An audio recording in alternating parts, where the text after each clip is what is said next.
থেকে বাস্তবতাটাই বেশি থাকে। আমাদের রিলেশনের প্রথম 2টা বছর অনেক সুন্দর ছিল, সুন্দর মুহূর্তে পরিপূর্ণ। সমবয়সী সম্পর্কে নাকি কেউ কাউকে ছাড় দেয় না, কিন্তু প্রথম দিকে আমাদের ভিতরে এসব কিছু ছিল না।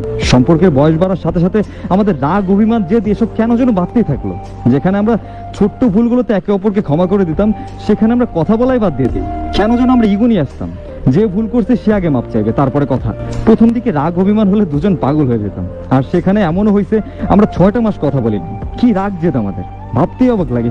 যাকে ছাড়া দম বন্ধ হয়ে যেত, সেই মানুষটাকে ছাড়া দিব্যি থাকতাম না। এভাবে চলতে চলতে 4টা বছর দুজনের ভিতরে কেমন যেন একটা শূন্যতা ছাপ। তবুও কেউ কাউকে আর বলবে না ভালোবাসি। ব্রেকআপের পরে 2টা বছর চলে যায়। হঠাৎ একদিন ফোন দিয়ে বলে আমার পরশু গায়ে হলুদ। ঠিক তখন কেন যেন সবকিছু চোখের সামনে ভাসতেছিল। যে কষ্টটা আগে পাওয়ার দরকার ছিল সেটা তখন পাচ্ছিলাম।